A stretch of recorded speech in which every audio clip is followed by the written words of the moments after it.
Andrea Hotton. Welcome to the lockdown sessions. How are you?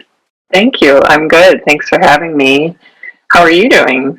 Well, as I said offline, I'm brilliant today. It's been a brutal week. But I'm looking forward to this because anyway, these conversations give energy. But when you and I chatted last time, I actually ended up coming off the conversation and was high for about 3 hours because we laughed quite a lot. So I've got high expectations. Wow, so we're going to hit 4 hours today? Yeah, well, I thought of maybe just going for half an hour today. And that was I meant the post. The post. Yeah, I want you to take me right through to 10 o'clock this evening here in the UK. Oh, no pressure. No pressure at all. Especially without even necessarily a prepared topic. This is more like a jam session where two musicians come together and just see what music they can make. But Andrew, you operate out of Cleveland, Ohio as an executive leadership coach. And I think whenever I hear that word of leadership, I instantly kind of imagine dealing with people who are seeking purpose, seeking direction, driving vision and business. And I thought having a conversation on lockdown sessions with you could be about looking at some of your observations as a coach in what you see in some of the people you coach, your coachees. What are the kind of the big road signs that you see that perhaps pop up all the time, so that when others are listening to this, they can maybe resonate with them and think, wow, yeah, do you know what, that's completely me. And the first thing that comes into my mind, even from our little chat earlier, is that opportunity when someone gets given a coach. They're part of a program, or maybe they've even sought out a leadership coach themselves. When they come to those sessions, they're not really sure of what to expect. Are you going to be giving them advice or guidance? How does it play out with you when you've got so much to do in those early sessions? Build rapport, the relationship, the credibility. Talk me through what happens in those situations, because how do you create alignment for people with regards to the process of coaching? Well, when people are new to coaching, there's a vulnerability about it, I think, that people aren't used to and they're unsure about. So you mentioned the building the rapport. I think amongst anything, that is the most crucial thing. You need to develop an avenue of trust. So that's usually what I'm doing. I'm not even thinking about it. I'm just like, hey, here I am. How are you? Friendly, really interested in them. And that kind of opens the door a little bit. But once we establish that and they get used to the format a little bit, because even meeting via video, although nowadays in 2020 that has become the norm, so that's not as unusual. But the next piece is, well, what do we do with the coaching? And if someone's never been coached before, I think describing it or explaining it isn't always enough, or it takes a while to kind of grease your wheels and get used to what to get out of the engagement. So usually that's where my next place is. I'm trying to describe it, and it's here. I'm a thought partner with you. I'm things that you're struggling with, that you're overthinking about. These are good things to bring to the coaching because it helps people achieve clarity. When you described leadership a little bit earlier about vision, drive, the word that popped in my head as you were saying those words was clarity. I think a lot of people are looking for clarity, especially with all the ambiguity that's going on, especially, again, 2020 ambiguity, just got slammed even more. So that's kind of where I'm starting from, but it's not always, we got to swim through that ambiguity for a little bit at first with clients. And I think it's kind of, it's like dating a little bit. You're like, well, what are you thinking? What are you thinking? And as the coach, we're in that situation all the time, but the coachees, they're not used to that. No, So I think it's a really interesting. But I'm curious what you run into and your perspective on that. Just two things that you said there before I respond, which I think is quite interesting. Your analogy to dating I find brilliantly amusing, because there are times actually when I am reminded of what it's like on a first date when I don't want to see that person again. So how do you nicely tell somebody that maybe we're not meant to work together? That's just like an amusing thought that comes into my head. But what I love what you said in your opening gambit there was this avenue of trust, which maybe we can come back to a little bit, because I think as a coach, it's all to do with that credibility and intimacy. And I think that's where even the link to your date analogy is important. No, I mean, I'm saying it with a smile, because as coaches, for me, to answer your question, I move beyond rapport, and what I'm looking to do is, as quickly as possible, move to an intimate environment, to create a space where people feel instantly safe to share beyond what they thought they were going to share with me. Mm-hmm. So not to talk about their MBOs and their KPIs and why they're on the coaching program. Actually to share with me what's really going on and why are they struggling and what's blocking their clarity. I don't want to wait to the third session to get there. I'm not saying it's like emergency room treatment. I don't want it to be like the ER. But I feel though that what I see coming in is people not understanding what coaching is, so they don't even have a definition of it. They see it as some form of hybrid between training and mentoring. So I'm going to have the answers for the questions they don't even know yet. And if I wanted to answer my own questions, I wouldn't need to see them, right? I ask them questions for them to answer it.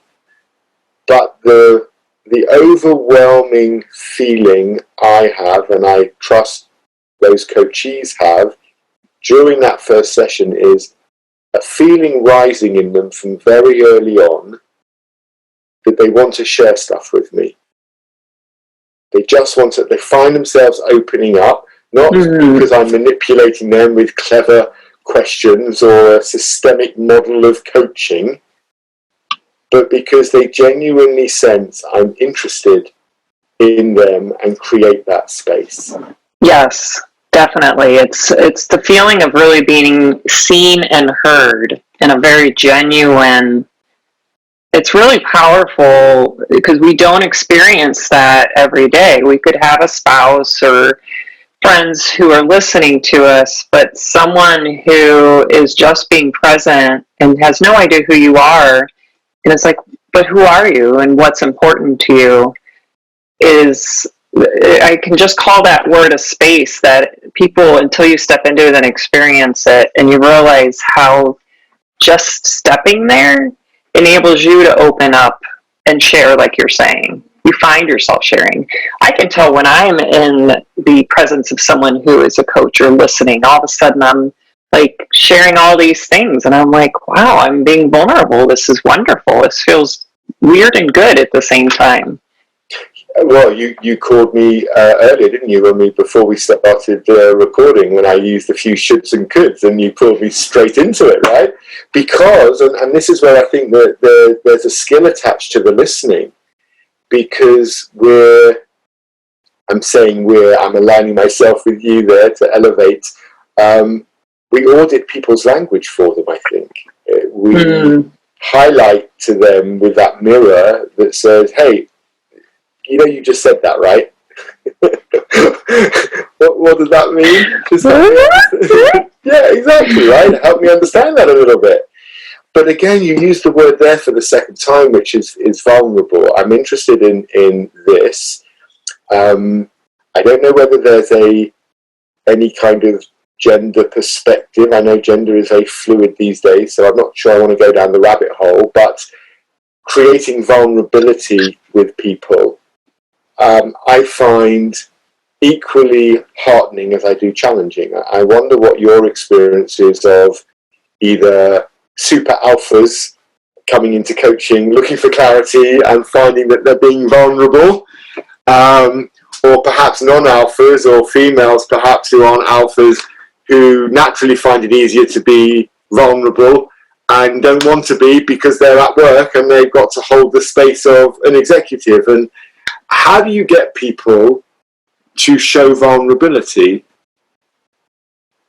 See, that's where the trust comes in. And you mentioned earlier you hope to get there in the first session, not in an ER standpoint versus the third, but everyone's willingness shows up.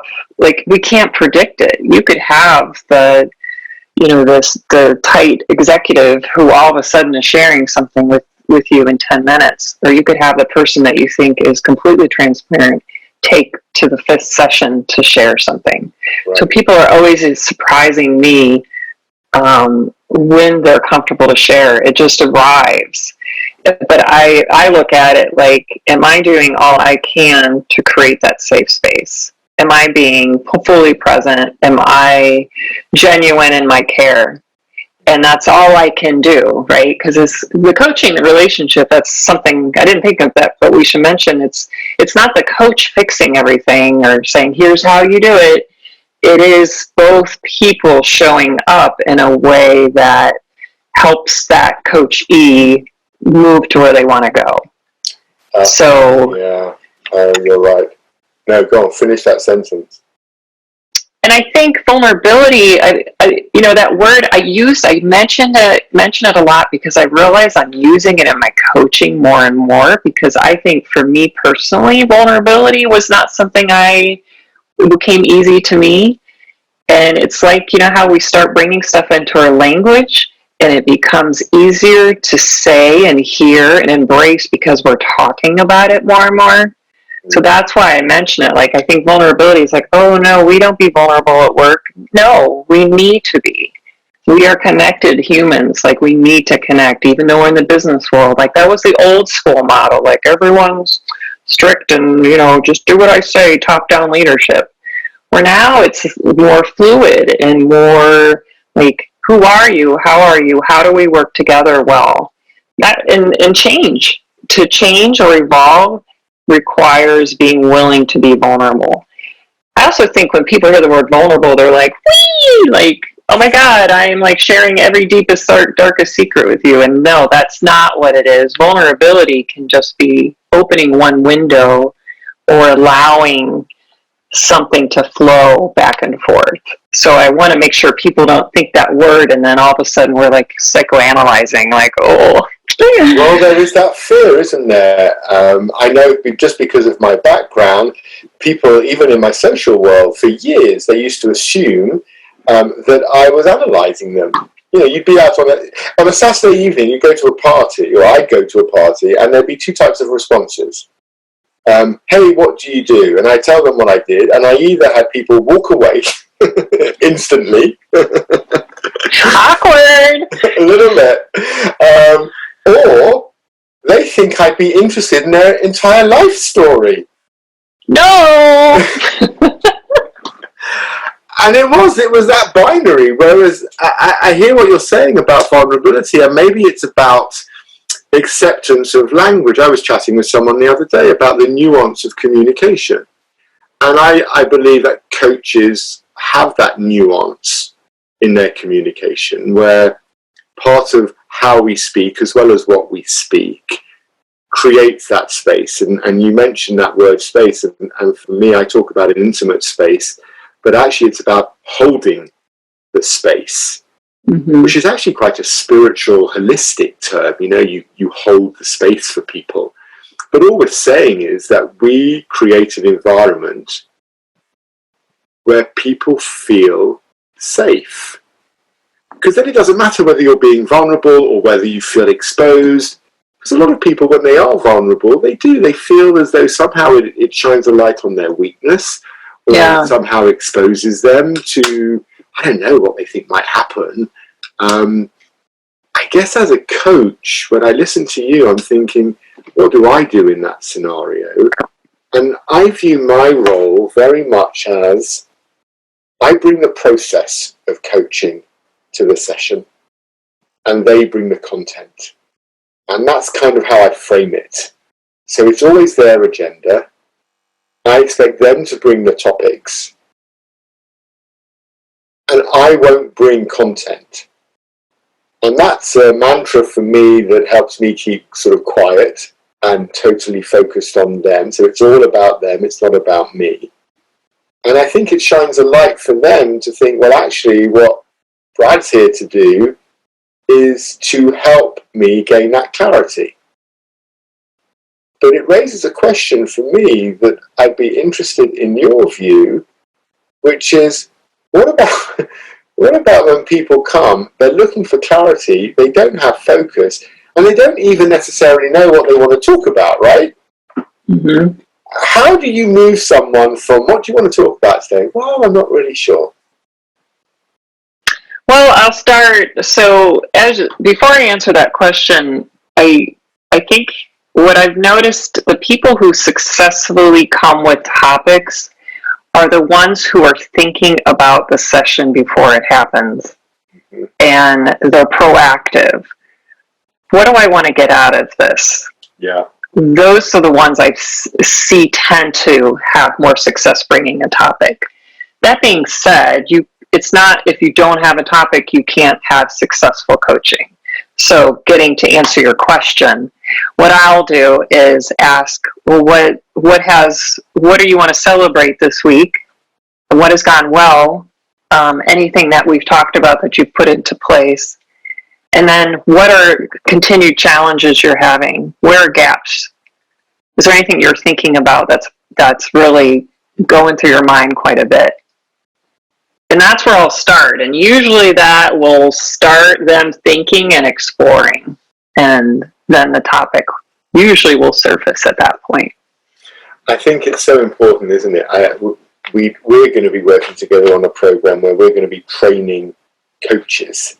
And they often ask me in sessions, what do you say when people ask you for the answer? Because I still think that people come to a coach with this imagination that somehow we're like a little Yoda and we know everything. Well, I am. And I'm not here to judge. You didn't judge this? I thought it was beautiful. But you know, from a distortion perspective, I'm always right anyway, so of course I do know it. It's true. You just don't have to put the ears up. I had to do the visual. Mine's just in my head, right? It comes from my mum telling me I was perfect when I was younger, and of course she was always right. But there is that expectation on coaches, isn't there, that we have the answers somehow, and we wouldn't be asking the question unless we had the answer. How do you help people find the courage to take their own path rather than to seek validation for a path? Because that's been a quandary for me for a number of years when I reflect on my coaching sessions.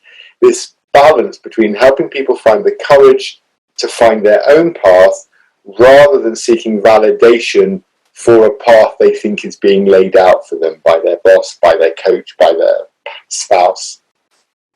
And I want to get clear on what you're asking. When you say validation of a path, are you saying, well, my boss wants me to do this, this, and this?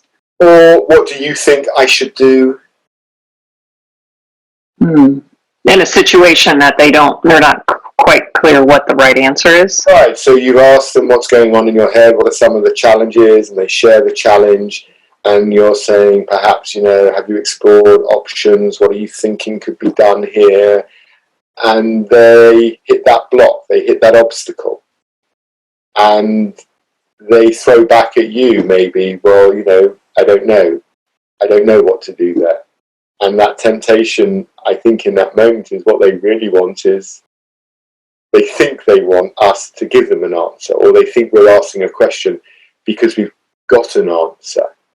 Mm-hmm. I'm hearing doubt, that they're doubting, that there may be times where this is really about them doubting themselves. Right. And so they're looking for someone to say, well, go and do this. And then ultimately, then that, could it be they're not taking responsibility for a tough decision they have to make? And I suppose that's really the hub of the question, which shows why you're a great coach, right? Because you distill the words into proper meaning.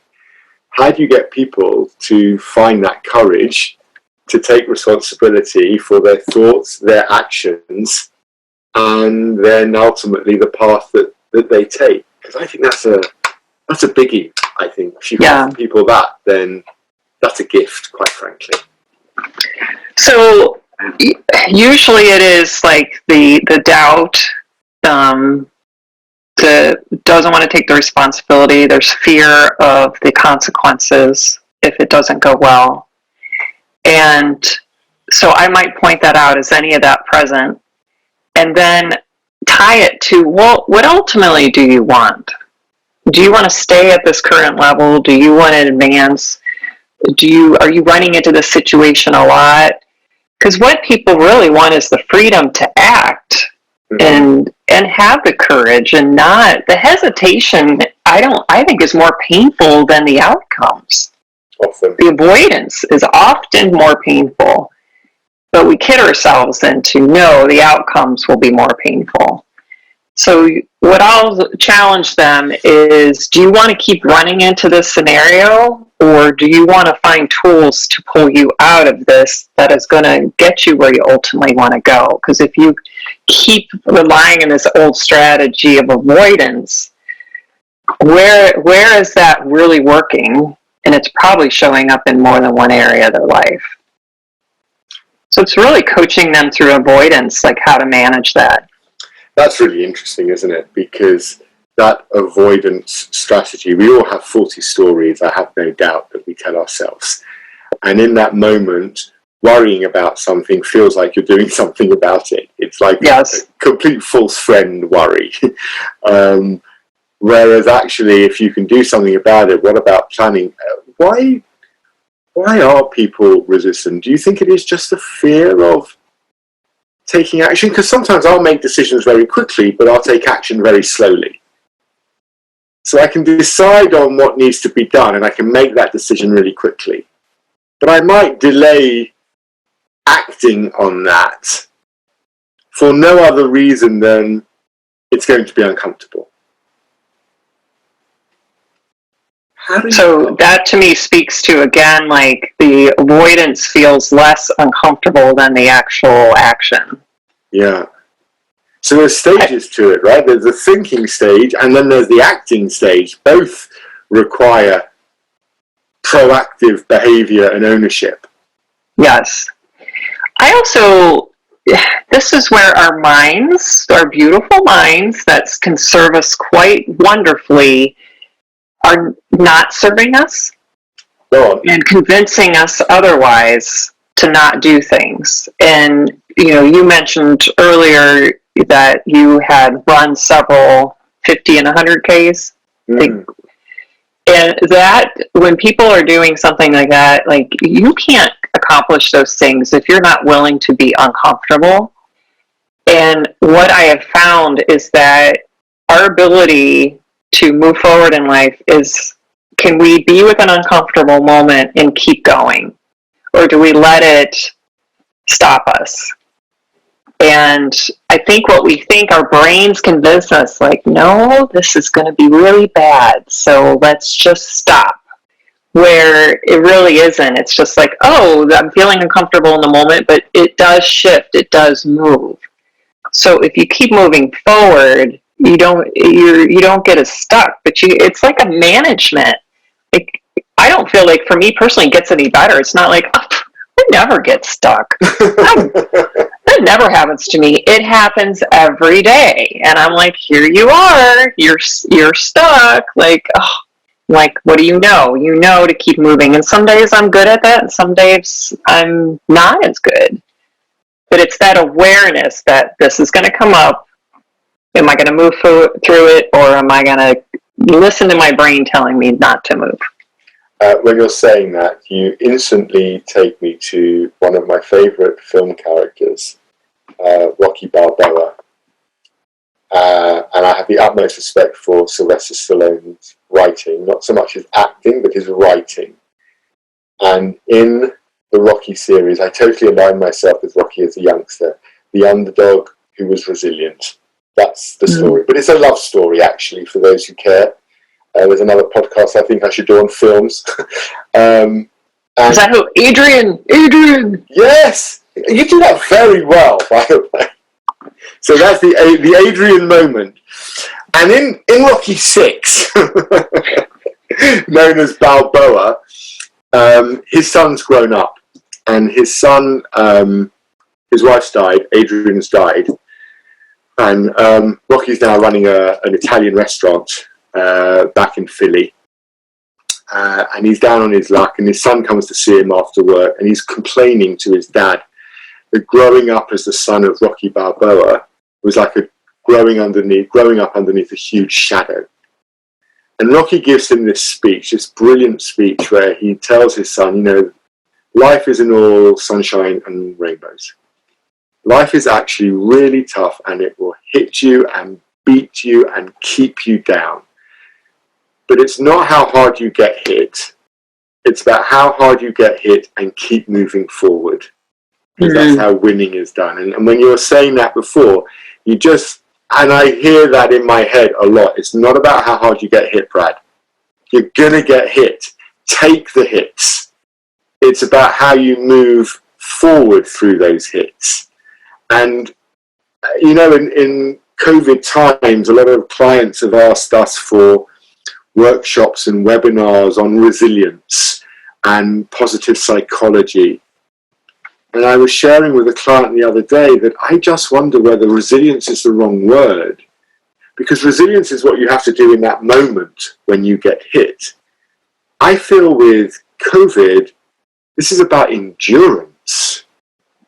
It feels like an ultra marathon, not a 200-meter race where I fell over at the starting line and had to get up, dust myself down quickly, or the race was over. Resilience is about bouncing back in the moment when something happens.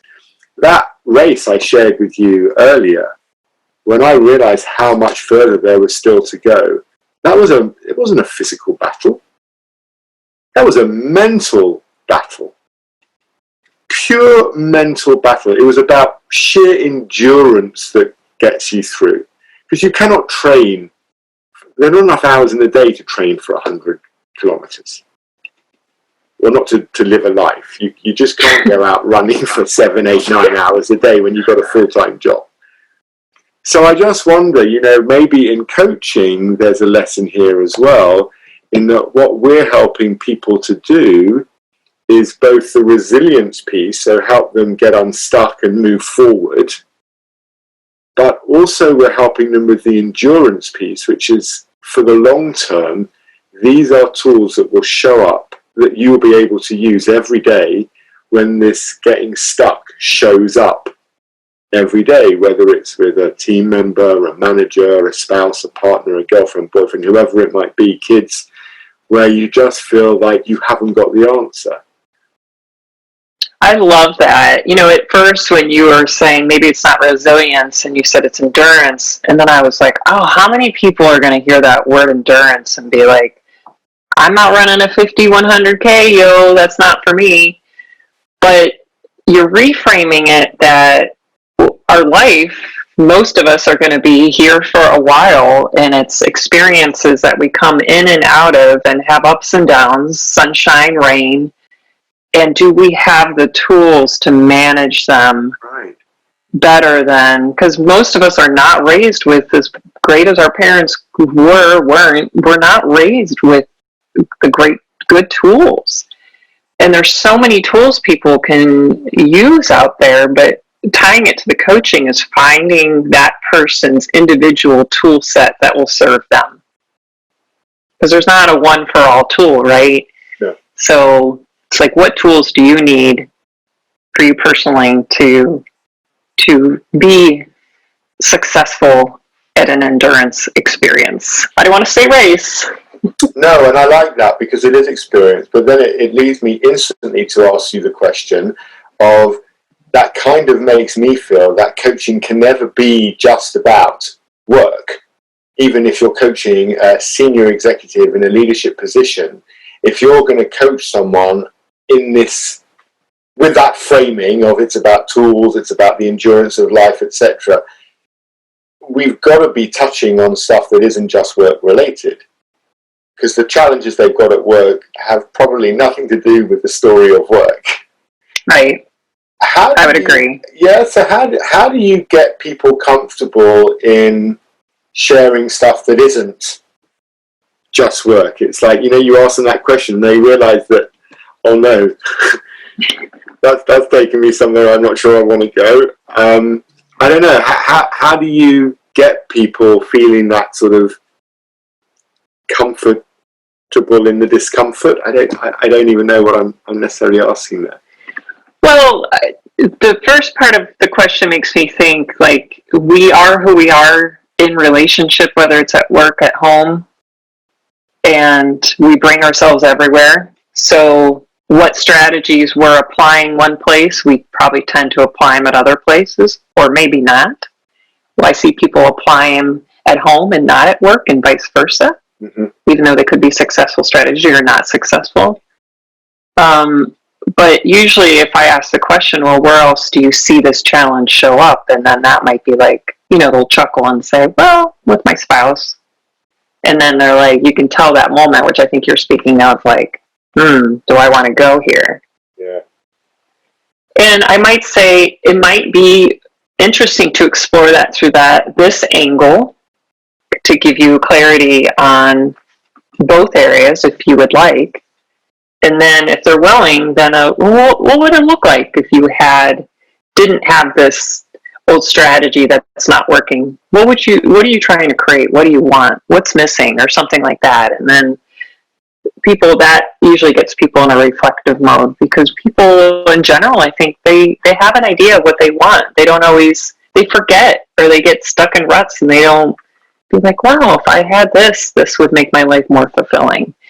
So I find people find that fun and are usually willing to talk about it. You're quite playful.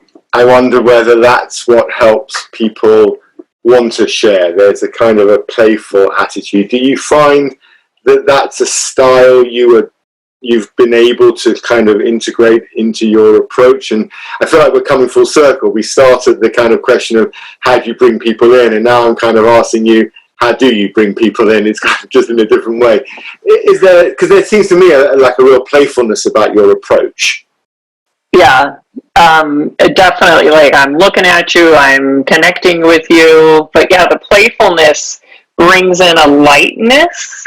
Like, life isn't so serious. Like, how do we have an interaction that's fun and engaging? And I just think I love to use the humor because it comes off the cuff. And usually it's funny. Not always. And then I'm like, whoa, that one went you. See, coaches fail too. And sometimes I think there's nothing greater than that moment when you realize that your humor didn't land. Yes, exactly. And it's just uncomfortable for a second before I have to kind of just own the fact that was totally inappropriate, and I'm really sorry. Let's rephrase that question. Yes, I'll totally do that. Or, yeah, there's a humility, I think, is the word to describe that. Like, I'm not perfect. I'm still figuring it out. I have these challenges. And it's okay. We're all learning. Something that is hitting me right now from a learning perspective is how, when babies are learning to walk, they don't go from laying there to walking overnight.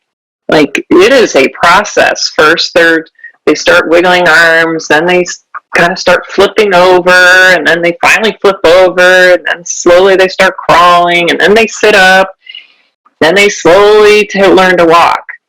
And what do we do through this whole process? We're like, wow, she flipped over today. He sat up today. We're celebrating the whole process, not like, why aren't you walking yet? Right. But as humans, as ourselves, we lose that grace of learning. Like, you've been operating this way for how long? Look at it as these are baby steps, and you'll get to where you want to go, which takes the pressure off. Like, I can learn, and this is a process.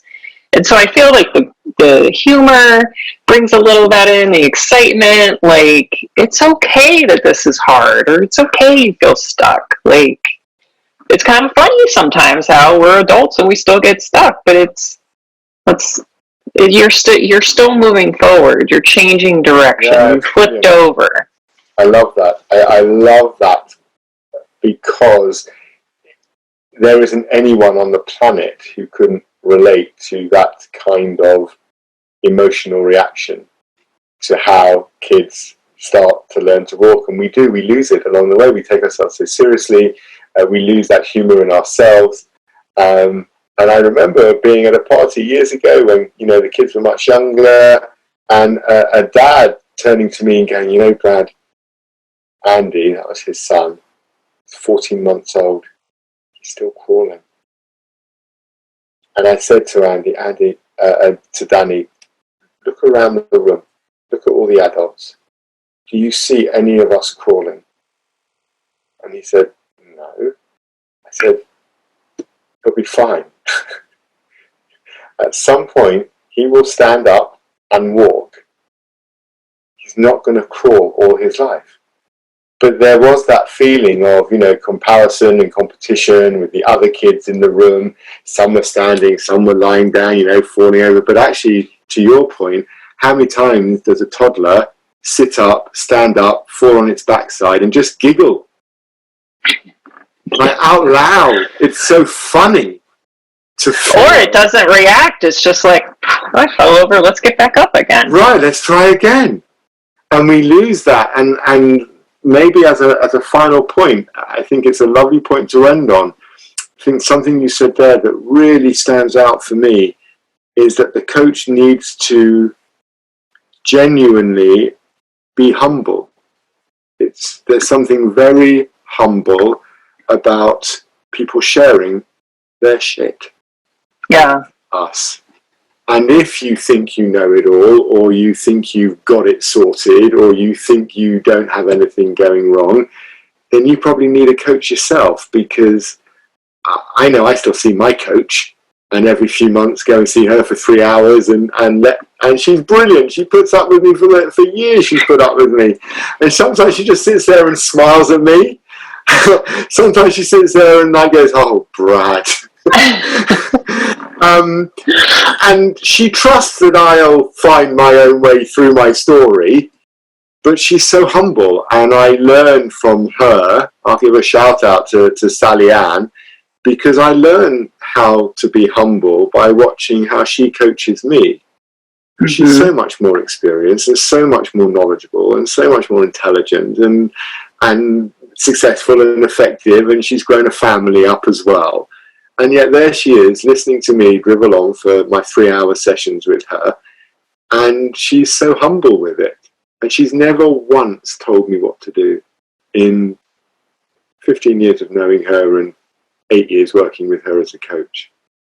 And once a quarter I go to her, and she reminds me of that humility. And when you said it, you reminded me in that moment of how she talks, which is, it's a real honour to coach. And it goes back to that space. What does, as a final question then to wrap up, we've talked about the coachee and how we adopt certain positions in creating that environment. What do you get from being a coach? I'm sorry to shine a light just on you or your motivation. It's shining so brightly. It's like you're positively glowing now.